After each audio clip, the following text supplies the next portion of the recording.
되었습니다. 이제 말씀을 함께 나누려고 합니다. 주중에 제가 새벽 기도 때 제가 새벽에 2시에 일어나서 전에는 그 방송을 찍지 않을 때에는 머리를 이렇게 신경을 쓰지 않았는데 유튜브 방송을 올리고 그러다 보니까 머리 스타일을 늘 신경을 쓰게 됩니다. 그래서 어떤 날은 제가 강단에 서자마자 그런 이야기 했죠. 제 이름이 태진이 아닙니까? 근데 태진아가 서른도가 된 느낌이다. 이상의 머리가 가발이 된 그런 모습으로 보여져 가지고 태진아가 서른도가 되었다. 그리고 엊그전에 제가 제 머리를 보니까 오늘은 왜 허경영 씨처럼 보이지? 그런 생각이 드는 거예요. 그래서 제가 저의 그 방송을 들었던 어떤 전도사님이 목사님 허경영 씨보다 나아요. 그러는 거예요. 근데 오늘 아침에는 이제 제가 어제 고추를 심어주신 권사님들 할머니 모시다 드리고 오는 길에 이제 저희 전속 이발사 장로님께서 소천하셔서 이제 다시 미용실로 돌아갔는데 미용실에 처음 가봤던 미용실 원장님이 이래 머리를 어떻게 깎아 드릴까요? 그래서 제게 묻길래 저는 모릅니다. 보시고 깎아주세요. 그랬습니다. 깎고 집에 왔더니 우리 그분께서 하시는 말씀이 당신 이발소 가야지 미장원 가면 안 되겠다. 머리에 검은 이 검버섯입니까? 이 너무 많다고 이렇게 밀면 안 된다고 그러시는 거예요. 그래서 제가 오늘 아침에 이왕 이래 된 거 전속 미용사 이발사도 없는데 머리를 길러볼까? 도포 쓰고 갓 쓰고 그래볼까? 종교의 목사처럼 그래볼까? 이런 생각도 들었습니다. 하지만 오늘 이렇게 제가 이발을 하고 보니까 어제 미용실의 원장님이 그런 이야기 하더라고요. 목사님 더 젊어질 겁니다. 그러는 거예요. 근데 오늘 어제는 오자마자 제가 한 타박을 들었지 않습니까? 근데 제가 오늘 제 모습을 거울을 보니까 이제는 태진아가 우리 김전도사 동생이 된 느낌이에요. 누군지 알아요? 김기현이 동생 김정은. 제가 좀 서두에 여러분 웃겨드리려고 했는데 사실 일상입니다. 일상이 제게는 사실 어떤 설교의 예화가 없고 일상이 정말 주님 앞에 붙들리기를 소망하는 겁니다. 여러분 저는 오늘 아침에 묵상하면서 이런 생각이 들었습니다. 여러분 비행기 안 타보신 분 있어요? 할머니요. 비행기 타보셨어요? 비행기 타보면 처음에 제일 먼저 무엇을 합니까? 안전벨트 꼭 매라 그러고 그 다음에 하는 게 뭡니까? 비상구는 뭔지 아십니까? 비상구는 여러분 계신 앞쪽에 2개, 중간에 가위에 2개, 그 다음에 뒤에 2개. 그렇게 똑같이 그 스튜디오스들이 안내를 합니다. 만약에 비행기가 문제가 되었을 때는 앞에 비상구, 옆에 비상구, 뒤에 딱 이렇게 있다고 모션을 가지고 문 위치를 안내를 해주지 않습니까? 제가 오늘 아침에 그것이 떠오르는 거예요. 여러분 우리가 오늘 예배를 드리는데 여러분 교회에 왜 오셨습니까? 한번 제가 질문입니다. 누구라도 대답을 해보십시오. 목사가 오라 그러니까 오지 뭐. 안 가면 찝찝하니까 가지 뭐. 주일이니까 그동안 주워 들은 것은 있어가지고. 여러분 교회는요 오늘 비상구가 어디 있는지 안내를 받듯이 우리가 영적으로 안내를 받기 위해서 천국 가는 그 길을 안내를 받기 위해서 교회에 오는 겁니다. 비행기를 타는데 비상구가 어디 있는지를 안내를 못 받으면 큰 이 비행기가 어려운 일을 당했을 때에 큰일 나는 거예요. 오늘 우리가 이 믿음을 가지고 믿음의 끝은 어딥니까? 하나님 나라 아닙니까? 여기에 영원히 살 것 같으면 우리는 천국에 대한 안내를 받을 필요가 있을까요? 없을까요? 전혀 없겠죠. 왜요? 여기가 좋은데 지금 안 그래도 사실 여기가 좋잖아요. 우리가 코로나로 인해 가지고 예배의 발걸음이 떨어지고 또 이 대면 예배, 현장 예배가 소홀해지다 보니까 어떻게 됩니까?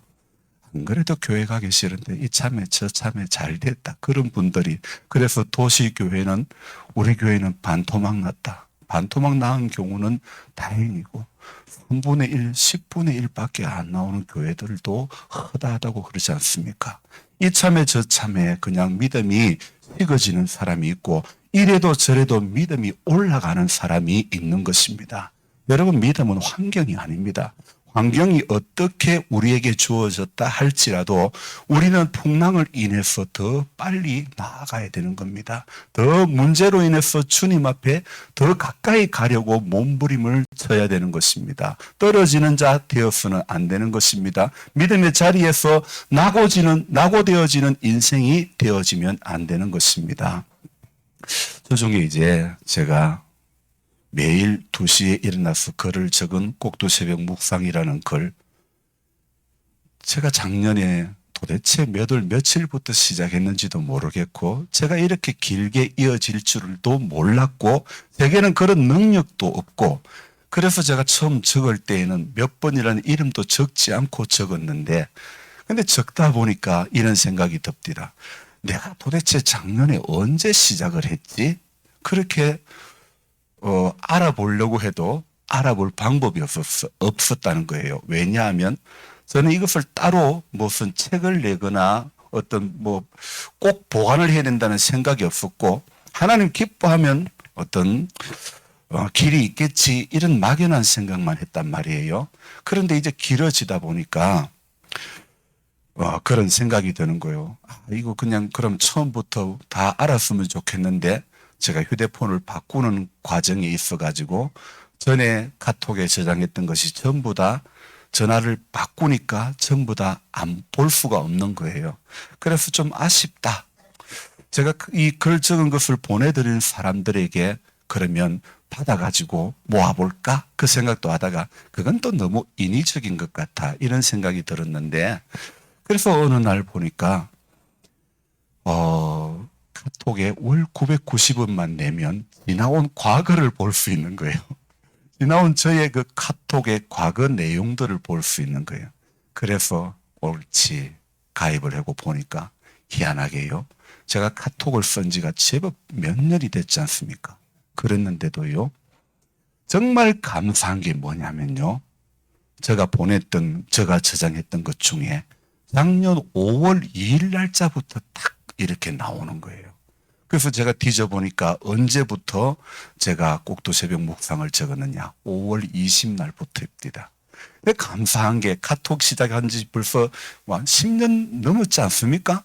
그랬는데도 제가 이렇게 저의 어떤 그 기억 속에 그 컴퓨터의 그 카톡 안에 제가 찾고자 했던 것들은 고스란히 다 나오더라고요. 저는 그래서 너무너무 감사했었습니다. 그래서 1일 처음에 시작할 때는 5월 20날 작년에 1일차 적을 때는 1일차라고 적지도 않고 시작을 했었어요. 그랬던 그것이요, 이제 어제까지 290번을 적었습니다. 근데 정말 그 모든 그 가운데 이건 정말 글을 적을 수 없는 사람이 적었다. 이거는 정말 하나님 은혜가 아니고서는 할 수가 없다는 것을 저는 깨달았습니다. 그래서 그 중에 이제 제가 주일날은 설교를 어떻게 한다고 했습니까? 주중에 6번의 글을 적은 걸 가지고 총합해서 말씀을 나눈다고 하지 않았습니까? 그래서 새벽에 동참하신 분들은 또 들었던 부분들이 있겠지만 그래도 또 새로워지는 거예요. 하나님 말씀을 우리가 읽었다고 나 이거 읽은 말씀인데 끝나면 안 되는 거예요. 읽을 때도 다시 읽을 때도 하나님께서는 새로운 감동을, 새로운 은혜를 주시는 줄 믿습니다. 내 아는 건데 하나님의 중요한 진리는요, 내 아는 것, 내 소소한 일상 가운데 있는 것이지 특별한 어떤 기적을 행하는 것, 기적이 눈앞에 일어나는 것, 그것만이 기적이 아니라는 것을 알아야 됩니다. 일상 가운데 내게 은혜를 주시는 그 하나님을 경험하시기를 바랍니다. 신앙생활하면서 작은 것 하나 허용하면요, 그 작은 마음 하나 놓친 것, 그것이요, 여러분 우리 모든 것을 잃게 돼버리는 지름길이 되는 겁니다. 그래서 내가 신앙생활 잘하는 것은요, 나 혼자만 잘하는 것이 아니라 나와 함께하는 분들도 신앙생활을 잘하게 될 수 있는 그런 비결이 되는 것입니다. 그래서 우리 주변에 신앙 좋은 사람이 많아야 여러분 내가 넘어지지 않게 되는 겁니다. 내가 변질될 확률이 적어지는 것입니다. 그래서 우리 모두는요, 같이 잘 믿으려고 몸부림치고 노력해야 되는 것입니다. 그래서 제가 꼭두새벽 묵상 제1일차에 글을 이렇게 적었습니다. 나도 신앙이 좋아야 되겠지만은 우리 모두는요, 우리 주변에 같이 하는 사람들이 신앙이 좋아야 내가 넘어지지 않는 비결이 될 수 있다는 겁니다. 아멘입니까? 여러분, 같이 신앙이 열심히 없고 믿는다고 하지만은 은혜 가운데 붙들리지 않으면요, 교회가요, 우리 예수 믿는 사람 교회라는 공동체는요, 딱 하나에만 붙들려야 되는 겁니다. 오직 예수에게만 붙들려야 되는 겁니다. 우리는 여기에 그냥 같은 종교 행위를 하는 사람들의 모임이 아닙니다. 우리 교회라는 것은요, 같은 기독교라는 종교 예배에 동참하는 그런 사람들의 모임으로만 생각하면 오산입니다. 같은 믿음을 가지고 그 나라 가기까지 같이 세워져 가야 할 공동체가 바로 교회라는 것을 저와 여러분들이 기억을 해야 되는 것입니다. 그래서 우리가 같이 믿음 생활 잘 하려고 몸부림 쳐야 되는 것입니다. 사람들이 힘들어지는 거요. 왜 힘들어집니까? 우리 인생 살면서 우리 마음과 생각을 가장 많이 묶어가는 것들이 무엇입니까? 여러분 무엇이라고 생각합니까? 저는요, 목사지만은요, 돈에 묶일 때가 참 많이 있더라 이거예요. 그래서 제가 사업을 하는 그 과정에 매출이 많이 오른 날은 마음에 자유함이 있는데 매출이 적은 날은 마음이 심란한 거예요. 제가 그때부터 어떻게 했다고 그랬죠? 그때부터 일 보고서를 보지 않았다고 그랬잖아요. 그래서 제가 사장에게 그런 이야기 했습니다. 내가 오늘부터는 이제 안 볼 거다. 내가 책임을 회피하려고 하는 것이 아니라 매출이 줄어드니까 책임을 회피하려고 하는 게 아니라 내가 여기에 신경을 쓰니 끊임없이 신경을 쓰게 되더라. 그래서 제가 그날 이후로부터는 일 보고서를 보지를 않았던 것입니다. 왜냐하면 매출에 많고 적음에 따라 가지고 저의 마음이 흔들리는 것이 하나님 그거 원치 않는다는 생각이 들었기 때문입니다. 사람들은요, 돈줄이 이렇게 막히고 어떤 경제적으로 어려워지면요, 참 마음이 많이 무너집니다. 저는요, 목사지만은 물질 때문에 무너질 때가 솔직히 많았습니다. 하지만은요, 꼭두새벽에 일어나서 말씀을 읽고 묵상하고 글을 적으면서 주님께서는요, 내 안에 무너질 수밖에 없는 상황들을 정리를 다 해주시는 거예요. 그래서 제게 있어가지고 남들 안 일어나는 시간에 일어나서 글을 적는다는 것, 이것은 단지 제게 주시는 마음을 글로 표현한다는 것을 넘어서 나 자신의 연약함을 뛰어넘는 결단의 시간들로 하나님은 허락해 주시더라 이겁니다. 그리고 또한 저의 낮은 자존감을 높일 수 있는 그런 시간으로 하나님은 허락해 주셨습니다. 그래서 정말 이렇게라도 하지 않으면 목사님 그렇게 잠 안 자고 어떻게 또 일을 그렇게 해요 그러는데요. 저는 이렇게라도 하지 않으면 저 자신을 지켜나갈 방법이 없더라 이거예요. 여러분 우리 믿음 지키기 위해서 나는 이렇게라도 기도하지 않으면, 나는 이렇게라도 말씀 보지 않으면 나 자신을 지킬 방법이 없다는 것을 여러분 생각해 보셔야 됩니다. 믿음 지키기 위해서 오늘도 예배 드리러 오지 않았습니까? 천국에 가는 안내를 잘 받기 위해서 이 자리에 앉아 있는 거 아닙니까? 이 자리에서 저 세상 생각하려고 하면 저 세상 가운데 오늘 가는 게 더 맞지 않습니까?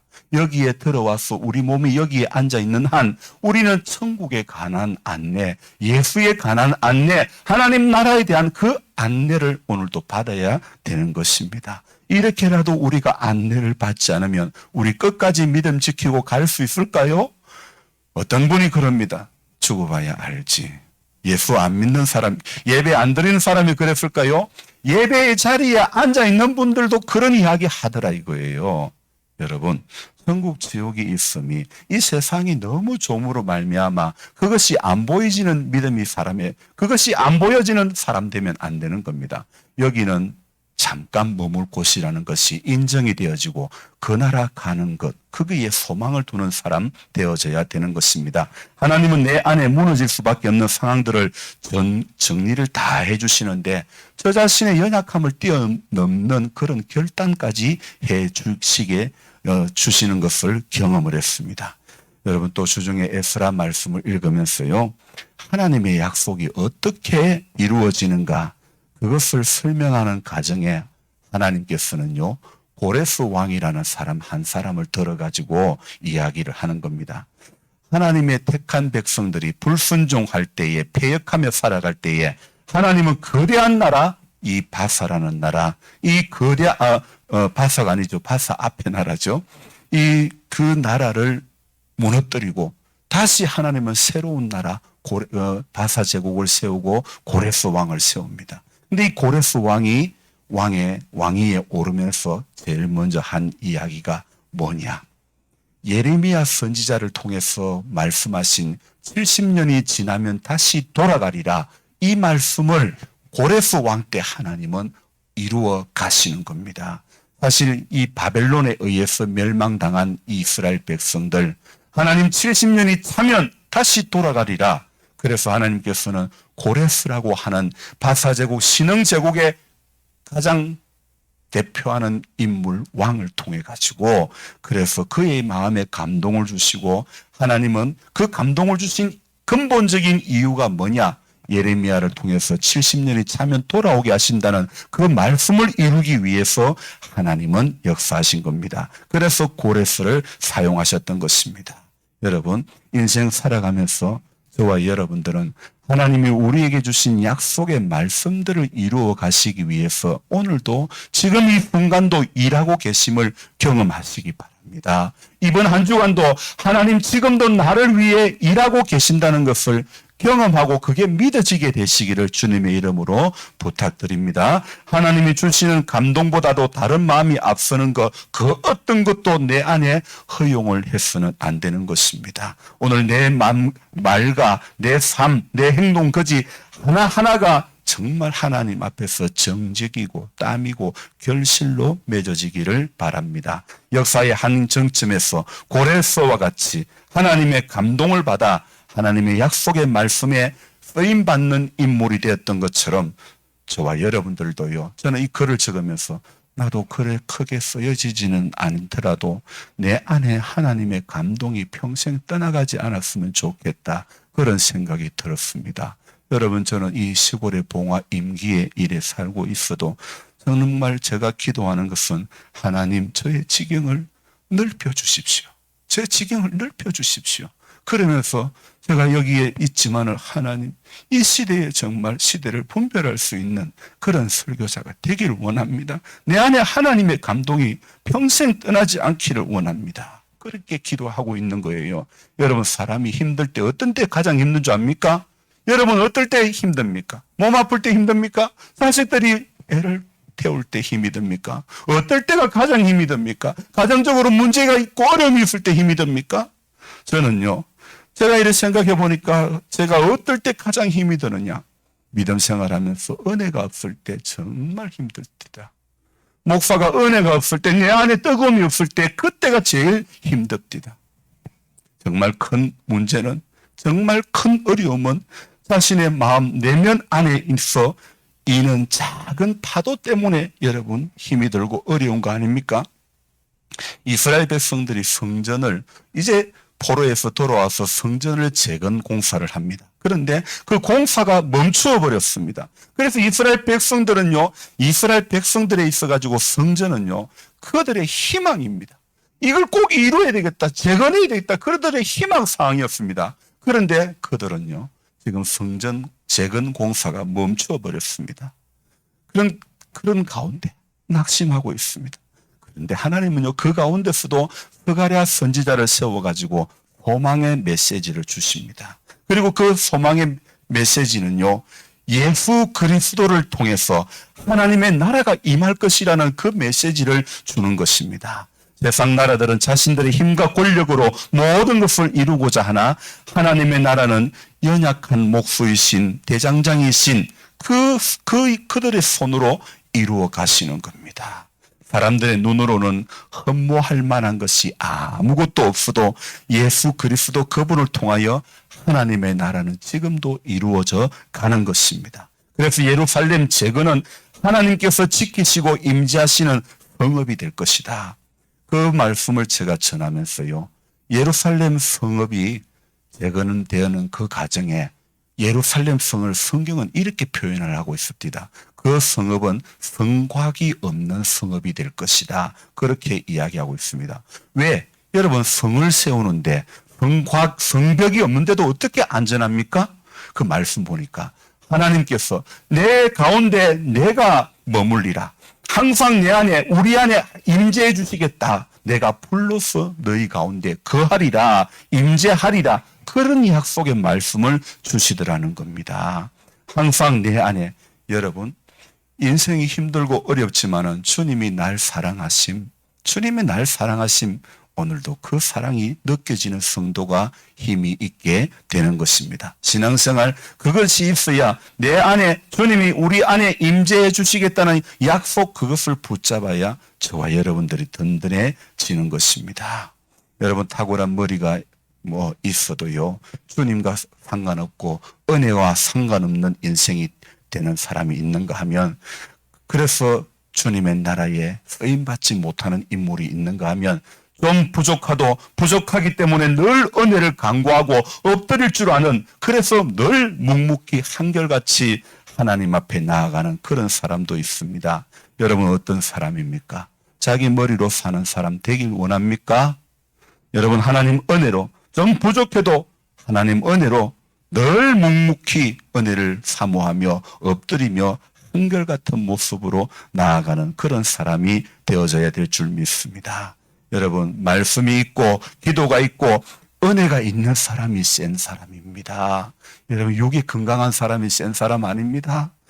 우리 믿음의 사람들은요, 우리 안에 말씀이 있고 은혜가 있고 뜨거움이 있고 이런 게 있어야 센 사람이 되는 거예요. 주중에 읽은 말씀 중에 그 엑소더스에 보니까 모르드게, 지금 이제 모르드게를 비롯한 모르드게의 민족, 유다 민족은요, 이제는 멸살이 될 그런 지경에 놓여 있습니다. 왜요? 모르드게가 하만 앞에 절을 하지 않은 것 때문에 하만이 왕에게 사바사바 이야기해가지고 유다 민족이 완전히 몰살될 그런 지경에 도달했는데, 그래도 하나님 앞에 기도하는 사람은요, 그래도 낙심하지 않습니다. 그래도 절하지 않습니다. 그 당시 왜 모르드게가 절하지 않을까요? 하만에게 절하는 것은요, 바사인들에게 절하는 것을, 바사인들에게 무릎을 꿇는다는 것은요, 다른 신에게 절하는 것하고 같은 의미가 되기 때문에 유다인인 이 모르드게, 에스더에 하나님이라는 단어가 하나도 한 번도 나오지 않지만은요, 그러나 그 하나님에 대한 신앙이 있었기 때문에 모르드게는 그 당시 잘 나가는 제2인자 하만에게 무릎을 꿇지 않았던 것입니다.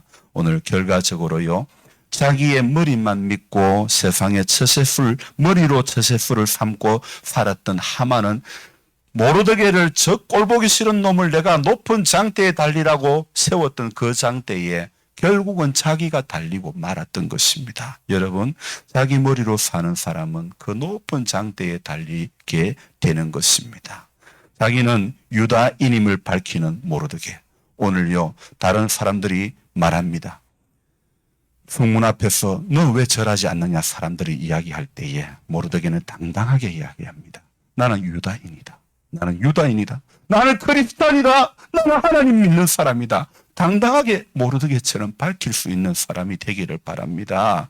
하나님의 은혜가 있어야 이렇게 당당해지는 겁니다. 센 사람이 되는 겁니다. 아멘.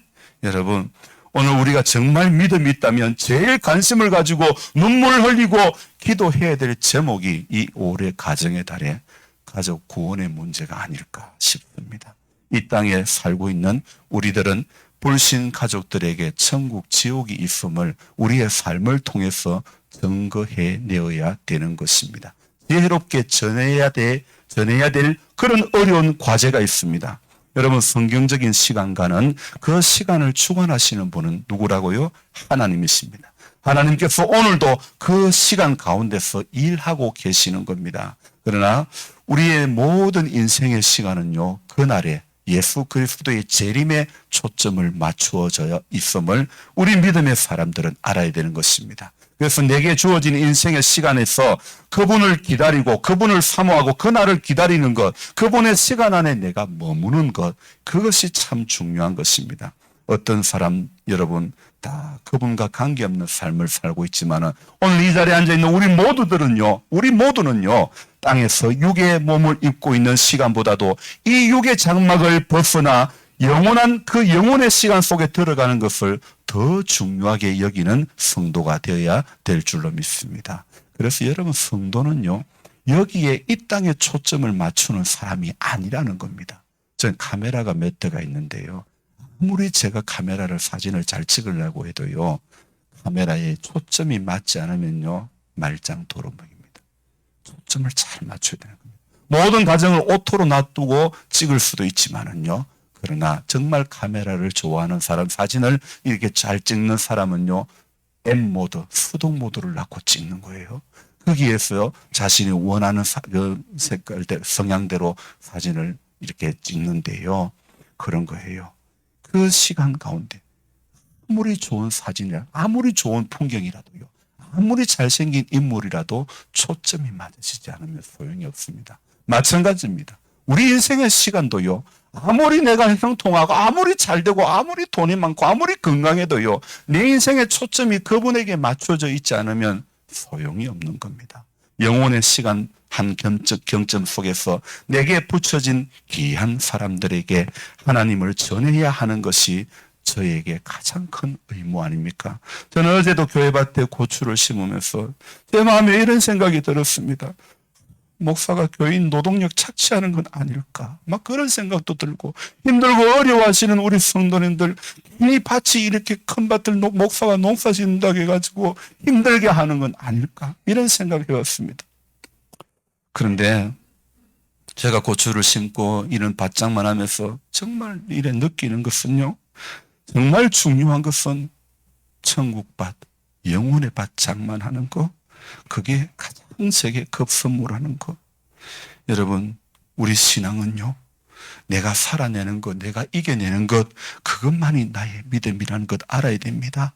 시계가 시간을 주관 못하고요, 달력이라는 종이가 세월을 주관하지 못하는 것입니다. 하나님의 시간 앞에서는요, 시계도 달력도 아무 소용이 없습니다. 그래서 성도의 시간 개념, 성도의 날짜 개념은요, 내 인생이라, 내 시간이라고 아니라는 것, 내 몸이라고 해서 내 몸뚱이가 아니라는 것을 알고 영혼의 시간을 붙들고 계시는 그분 앞에, 그분의 시간과 계획 속에 내가 영원히 붙들리기를 사모하고 그것을 소망해야 되는 줄로 믿습니다. 분명한 것은 보이는 것보다 보이지 않는 것에 더 중요한 가치를 두고 살아가는 인생이 되어야 되는 것입니다. 어제 어버이날이었죠. 그래, 어버이날 이렇게 우리 성도님들하고 교회밭에 고추를 심으면서 또 멀리서 예천에서 오신 권사님과 믿지 않는 할머니, 그 할머니의 자녀가 이래 엄마 보러 왔는데 교회 목사라는 사람이 또 안 믿는 가정의 할머니가 이제 우리 그 교회 권사님이 같이 모시고 온 거예요. 제가 죄송스럽더라고요. 어버이날인데 제가 우리 성도님들과 그분들이 일하시기에 해서 너무너무 죄송하고 너무 좀 마음으로는 좀 그렇게 편치는 않았습니다. 하지만 또 제가 이렇게 고추를 심고 하는 거, 목사가 고추 팔아가지고 잘 먹고 잘 살려고 하는 건 아닙니다. 섬기려고 합니다. 베풀려고 합니다. 교회 오는 모든 분들에게 조금이라도 나누고 싶은 마음입니다. 그래서 그런 마음으로 한다는 것을 여러분 아시고 조그마한 일에다 이렇게 또 지금 인생의 연수 때문에 질병 때문에 힘이 들지만 수고해 주신 그 사랑에 감사를 드립니다. 우리는요, 우리 여기에 약하지만은 우리의 마음, 우리의 연약한 육들과 이 연약한 마음들이 모여서 하나님 그분께서 보여주시는 그 일에 저와 여러분들이 쓰여지기를 소망합니다. 오늘 아침에도 이제 자고 일어나 보니까 밭에 어떤 분이 복토를 한다고 계시는데 죄송합니다. 어쨌든 하나님께서 주신 마음이기 때문에 우리는 순종할 수밖에 없는 거고, 어떨 때는 어떤 목사가 괜히 농사 시작해가지고 교인들 힘들게 하는 거 아닌가 그렇지만은 저 어제 왔던 권사님이 그런 이야기 합니다. 목사님, 전에 계신 목사님들은 일도 좀 하는 게 좋을 것 같아요. 그러는 거예요. 그래서 제가 권사님 맞아요. 권사님 말씀에 전적으로 공감합니다. 제가 그랬어요. 농사를 해봐야 교인들의 삶과 목회자의 삶의 나눔이 있고 교인들의 삶의 테두리 안에 목회자도 같이 들어갈 수 있겠다는 그런 생각이 듭니다. 그래서 가장 귀한 가치는 같이 땀 흘릴 수 있는 것이 가장 귀한 가치라고 생각합니다. 같이 밥을 먹는 거 가장 귀한 가치입니다. 별거 아닌 것 같아도 여러분 같이 밥 먹는 것도 가장 귀한 가치입니다. 그래서 같이 밥 먹는 사람 뭐라 그러죠? 식구라 그럽니다. 저와 여러분들은 뭐요? 같은 식구. 믿음 안에서 같은 식구가 되어져야 되는 줄 믿습니다. 저의 마지막 이제 목회 모토를 말씀드리고 말씀을 마치겠습니다. 저는 제 목회 모토는 로마서 12장 15절 말씀입니다. 즐거워하는 자들과 함께 즐거워하고 우는 자들과 함께 울라. 이것이 저의 목회 모토입니다. 여러분, 우리 평생 하나님 앞에 서는 그날까지 즐거워하는 자로 함께 즐거워할 줄 알고 우는 자로 함께 울어줄 수 있는 교회가 되고 또 저는 저의 목회가 되고 또 여러분은 그런 신앙이 되어져야 될 줄로 믿습니다. 기도하겠습니다. 하나님, 5월을 맞이해서 두 번째 주일에 두서없이 말씀을 나누지는 않았는지 모르겠습니다. 한 주간 월요일부터 토요일까지 말씀 묵상한 것을 조합해서 또 이렇게 말씀을 나누었습니다. 기억해야 될 것 기억하게 해주시고 붙잡아야 될 것 붙잡게 해주시고 한 분이라도 믿음의 자리에서 낙오되거나 떨어지지 않게 하여 주시기를 원합니다. 오늘도 하나님 아버지 말씀을 붙잡고 세상을 향해 갑니다. 하나님, 분명히 하나님이 원하시는 것은 이 자리에 드리는 한 시간의 예배보다도 우리 일주일의 삶에서 이 예배 시간 밖에 우리의 삶을, 일상을 하나님은 너희 몸을 하나님이 기뻐하시는 거룩한 산제사로 드리라고 말씀하셨습니다. 산제사 되고 있습니까? 하나님 앞에 우리 산제사를 드리려고 몸부림치고 있습니까? 하나님, 우리 연약함을 용서해 주시고 오늘 우리 찬송 부를 때에 내가 연약할수록 더욱 귀히 여기사 하나님, 내가 연약할 때 더욱 귀하게 여기주시는 하나님의 그 사랑 가운데 오늘 내가 온전히 붙들리게 해주시기를 원합니다. 그래서 보여주는 것 볼 수 있게 해주시고 들려주시는 것 들을 수 있게 해주시고 깨닫게 하시기를 원하는 것 깨달을 수 있는 은혜를 주옵소서. 주님, 오늘 이 예배의 시간 1시간 앉아있는 것도 고통스러운 분들이 있습니다. 주님, 연약한 육을 붙잡아 주시고 강건케 해주시기를 원합니다.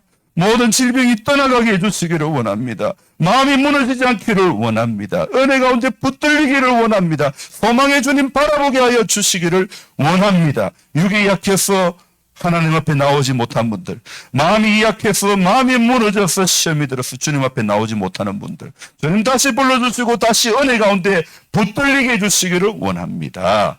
예수의 이름, 그 이름 붙잡을 때에 살아나게 될 줄로 믿습니다. 귀하신 예수님의 이름으로 감사하며 기도드리옵나이다. 아멘.